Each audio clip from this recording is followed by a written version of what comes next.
YCP Rajya Sabha సభ్యుడు విజయసాయిరెడ్డికి భారీ shock తగిలింది. ఏకంగా విశాఖ బీచ్ కబ్జాకు ఆయన తెగబడిన వైనం వెలుగులోకి రావడమే కాకుండా అలా కబ్జా చేయడానికి భీమిలిలో బీచ్ కి అడ్డంగా రిటైనింగ్ వాల్ తరహాలో కట్టిన గోడను గ్రేటర్ విశాఖ అధికారులు కూల్చివేశారు.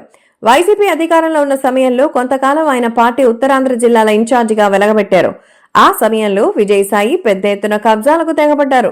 నిన్న మొన్నటి వరకు ఆరోపణలుగా ఉన్న ఆయన కబ్జాల పర్వం ఇప్పుడు వెలుగులోకి వస్తోంది. విజయసాయిరెడ్డి కుమార్తె నేహారెడ్డి భీమిలి బీచ్ కు అడ్డంగా కట్టేసిన గోడను గ్రేటర్ విశాఖ అధికారులు కుప్పగూల్చారు.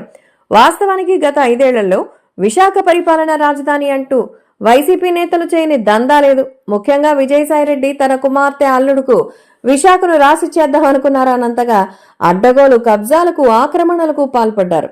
తన కుమార్తె నేహారెడ్డి కోసం భీమిలి బీచ్ ని ఆక్రమించేయడానికి ఏకంగా గోడ కట్టేగా దాన్ని బుధవారం అధికారులు కూల్చేశారు. అయితే విశాఖలో విజయసాయిరెడ్డి దందాలు ఇంకా చాలా ఉన్నాయన్న ఆరోపణలు ఉన్నాయి. విజయసాయిరెడ్డి తన అల్లుడు ఆయన కంపెనీల పేరుతో 100 ఎకరాలను అప్పట్లో ప్రభుత్వం నుంచి అప్పనంగా లాగేసుకున్నారు. అలాగే అడ్డగోలు దందాలతో 100 ఎకరాల భూములని కొనుగోలు చేశారు. అయితే ఈ అడ్డగోలు భూదందాపై వచ్చిన ఆరోపణల్ని తన అల్లుడు కుమార్తె కొనుక్కుంటే తనకేం సంబంధం అంటూ విజయసాయి తేలిగ్గా ఖండించేశారు. భీమిలి దగ్గర 5 స్టార్ హోటల్ పేరు చెప్పి భూమిని కబ్జా చేయడమే కాకుండా బీచ్ కి అడ్డంగా కట్టేశారు. సిఆర్జెడ్ నిబంధనలకు విరుద్ధంగా కట్టిన ఈ కట్టడం కావడంతో కూల్చివేత భయంతో ముందుగానే కోర్టుకెళ్లారు. ఇప్పుడు ఆ గోడ నిర్మాణం నిబంధనలకు విరుద్ధంగా ఉంటే కూల్చివేయాలంటూ తీర్పు వెలువరించడంతో అధికారులు కూల్చేశారు.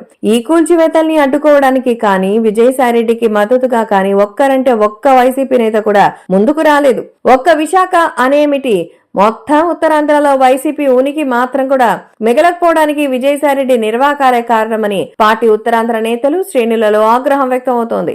ఆ కారణంగానే విశాఖలో నేతలెవరూ విజయసాయికి మద్దతు పలకడం లేదు. ముందు విశాఖలో విజయసాయి భూదందాలు, కబ్జాలు, ఆక్రమణలకు సంబంధించి మరిన్ని వివరాలు వెలుగులోకి వచ్చే అవకాశాలు కూడా ఉన్నాయని పరిశీలకులు విశ్లేషిస్తున్నారు. నేహారెడ్డి అక్రమ కట్టడం కూల్చివేత విజయసాయికి పార్టీ నుంచి ఎలాంటి మద్దతు రాకపోవడాన్ని అలాగే చూస్తుంటే విజయసాయిరెడ్డి పార్టీలో పూర్తిగా ఒంటరైపోయారన్న విషయం స్పష్టంగా అవగతమవుతోంది. ఆయన ఎంతగా చొక్కాలు చింపుకొని తాను వైసీపీకి వీడే ప్రసక్తే లేదని చెప్పుకున్నా పార్టీ ఆయన్ని పట్టించుకునే అవకాశాలు కూడా లేవని పరిశీలకులు విశ్లేషిస్తున్నారు. ఇంకా స్పష్టంగా చెప్పాలంటే వైసీపీ విజయసాయిని గుదిబండగా భావిస్తోందని అంటున్నారు.